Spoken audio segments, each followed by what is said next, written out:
Just a little bit of background about the parable today. I'm going to talk only about the parable of the Prodigal Son, even though it's supposedly called the Prodigal Son, but also sometimes called that of the older brother. But there are in fact three parables. It's just too much for us to consider.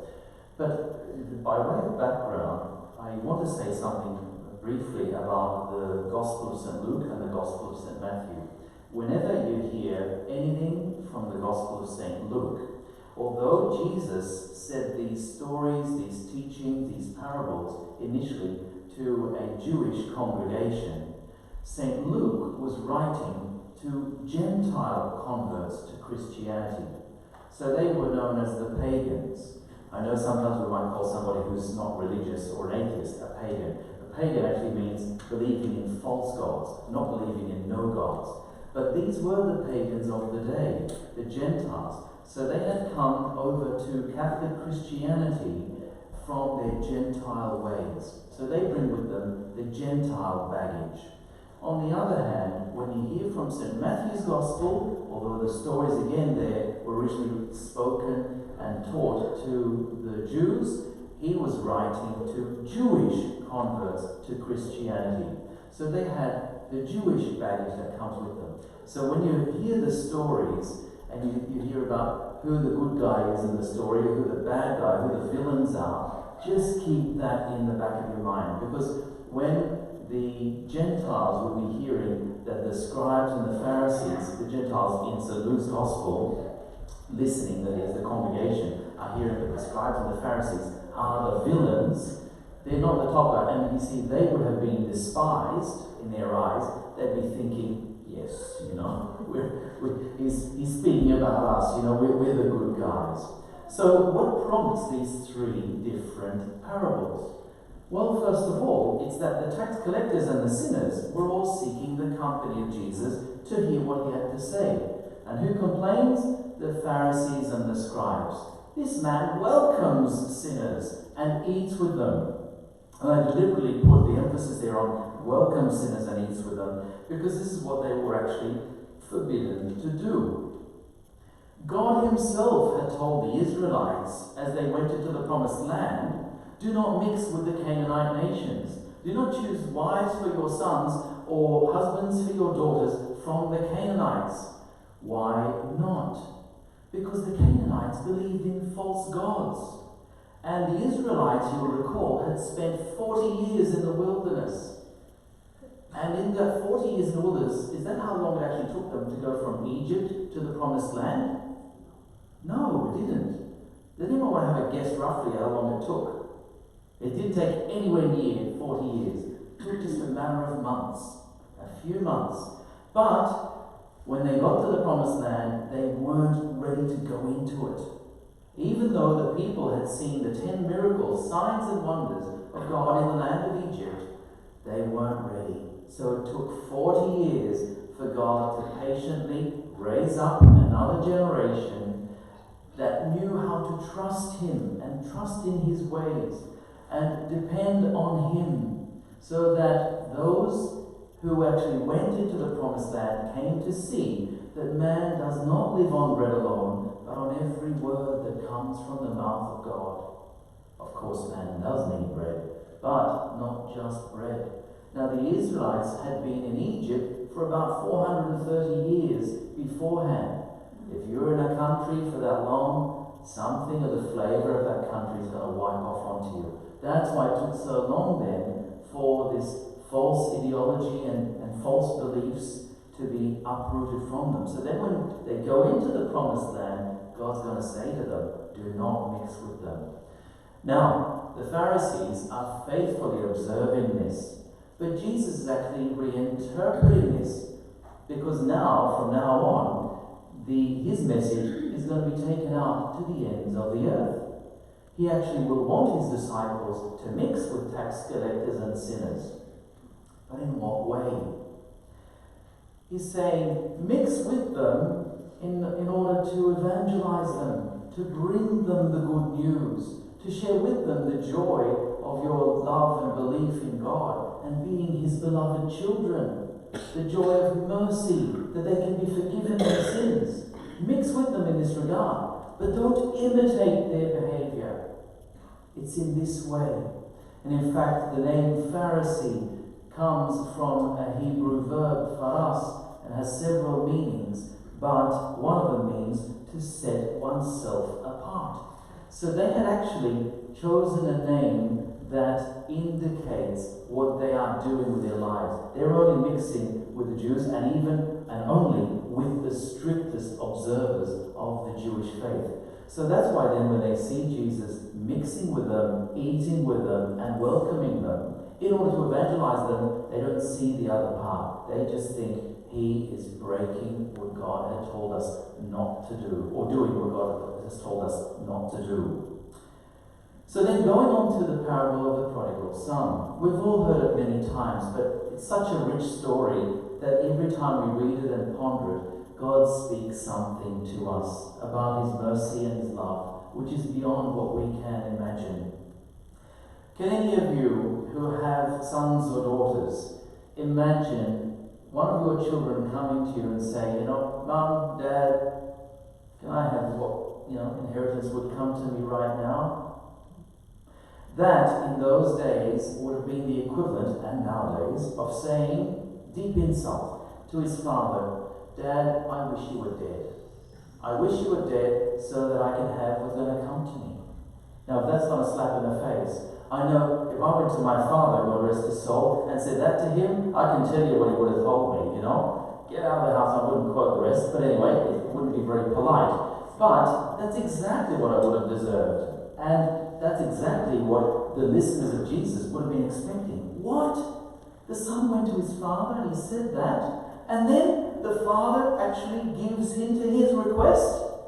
Where's this story going? So you can just imagine the initial listeners of the story being drawn in by this. Jesus is indeed a brilliant storyteller and a great teacher. He does happen to be God's son, but he is a brilliant storyteller. And so then he's told that the father realizes, though, that my son doesn't love me. My son is not interested in being with me. He wants me to be dead. And he realizes, though, as a wise father does, that if I tell my son, get out of my house, not only will you not get any inheritance, but you will not even have a roof under my house anymore. He knew that wasn't going to change his son. He knew that the son must either love him freely, or else he will not love him at all. And this is the truth. So the father lets the son go and gives him what he asks. Now, we might think, okay, there are two sons, so the division of the property means 50-50. True? By our own standards. But in those days, that's not how it's calculated. It's the eldest son always gets double share. This was the younger son, so that means he got 1/3 of the estate. If there were 4 children in the family, the property would be divided by 5, the eldest would get double share, and then the rest would get one of the other shares. So that's how it would go. I know it doesn't add up to the mathematics, but there's a different priority, a different logic playing out there. So he gives him 1/3 of the property, and everyone knows what's going to happen now. The kid wraps up his stuff, and off he goes to a faraway land. Everyone knows he's going to spend it and have a good time, so it seems. But the code here, when he goes to a faraway land, for the Jewish mind, and even the Gentile converts to Christianity of St. Luke's Gospel, would have realized that this is a symbol of exile. The Jewish people had 2 great periods of exile in their lives, in their history. One was the exile in Egypt. So Jacob goes there as a family with his sons and their daughters, and the 70 people. But they multiplied greatly, and in the 430 years become a great nation. So that's the first exile. They're held in slavery there. Then the second exile was in 587 BC, where King Nebuchadnezzar comes in with the armies from Babylon and demolish Jerusalem, destroy the temple that Solomon had built, and then carry away most of the people to slavery. And that was supposed to last for 70 years, but it ended up lasting for a lot more than that, until eventually the people began to return to Judea and rebuild the temple during the time of King Cyrus, and at that time is when they began to be called Jews. So, this is an allusion to being in exile. Being in exile means not being in the promised land. It means not being in the land of favor, the land of God's protection. And then, as if that wasn't bad enough, the land has time of difficulty, and then the boy has spent all his money. What happens to all his friends? They walk away. Familiar story, no? And then, as if that weren't bad enough, so he's alone, he's in a foreign land, now he's desperate. He puts himself out to be hired for one of the farmers, and what does he put him on? Looking after the chickens? No, looking after the pigs. The pigs for the Jews were a what? An unclean animal. So, oh gosh, how far is this guy descending? So you can imagine the Pharisees and the scribes, when they initially would have heard this, and then the Gentiles hearing this thinking, oh gosh, the Jews now are looking after the pigs, the unclean animal. Where is the story going? So Jesus is bringing them right in, just hook, line and sinker. And then, as if that were not bad enough, the boy himself now is desiring to eat the very husks that pigs were eating. But nobody gave him anything. It's at this point that the boy hits rock bottom. Rock bottom is an important point to hit.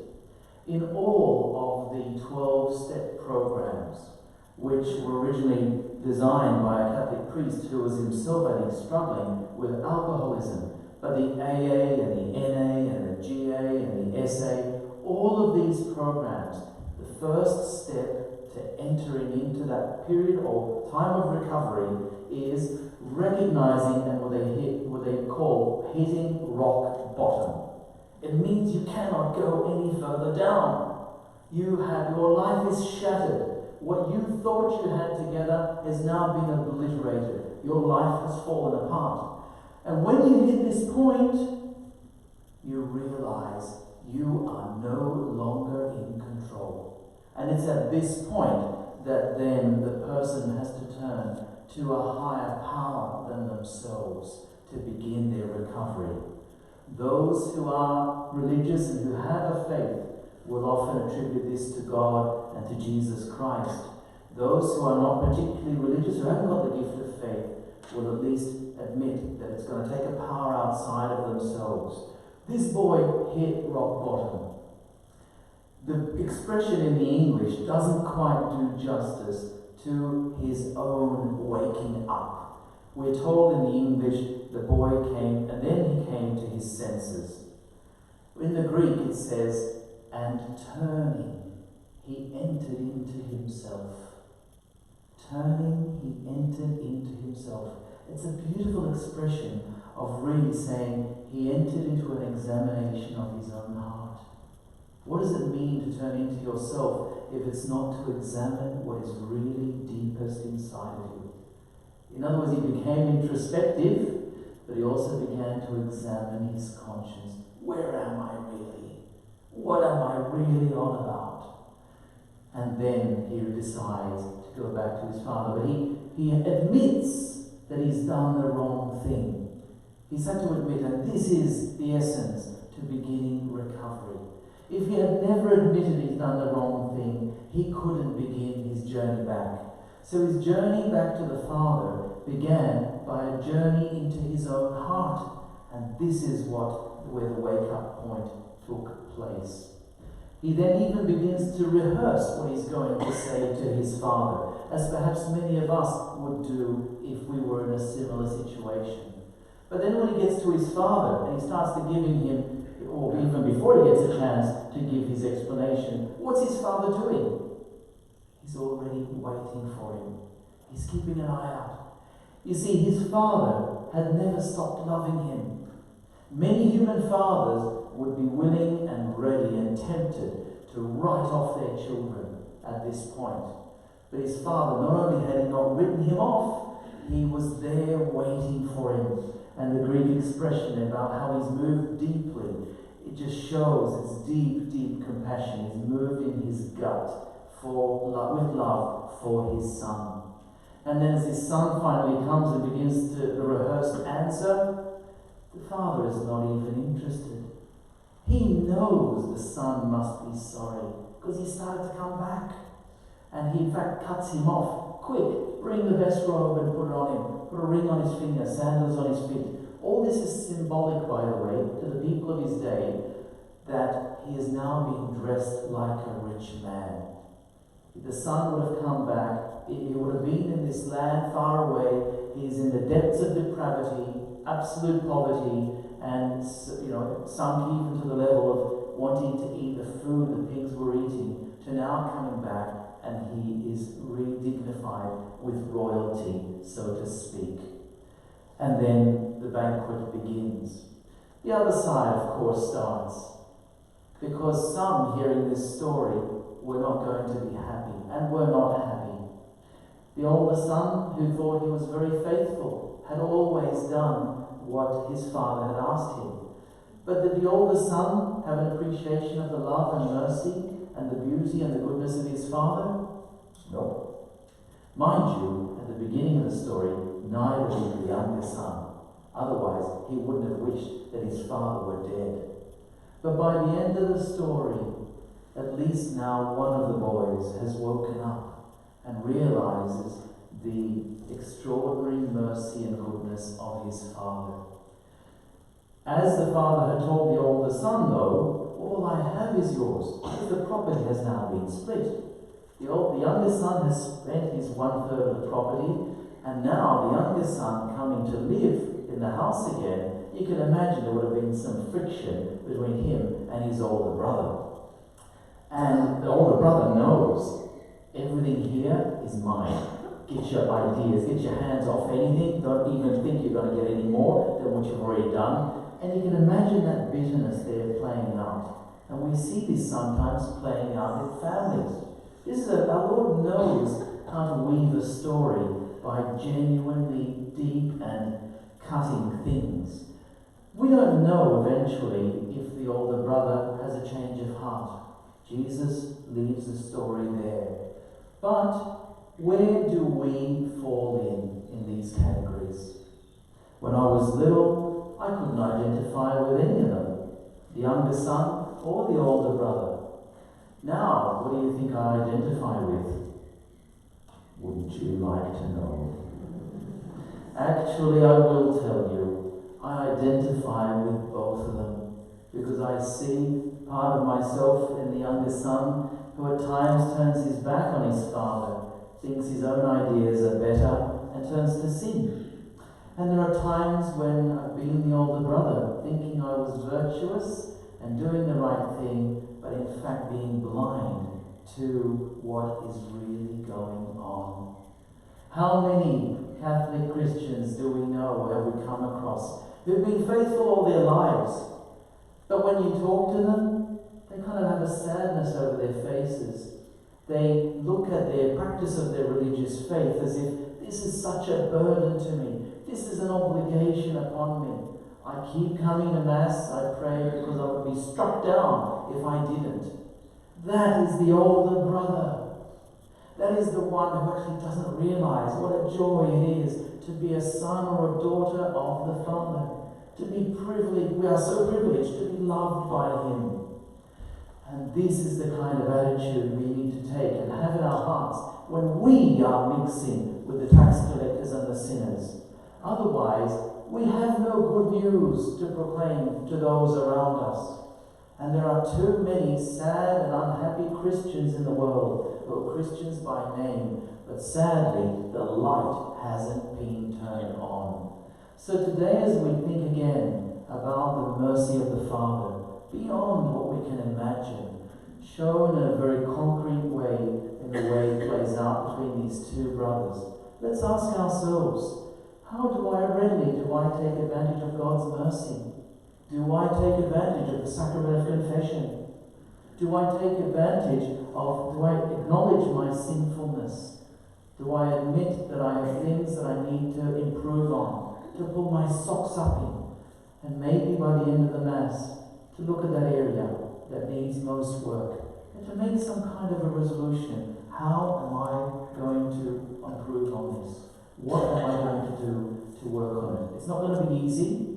If it's something profound in our lives, they will not admit of fast solutions. But we need to allow that mercy to touch us, because only when it's touched us in our brokenness are we then ready to show mercy to another.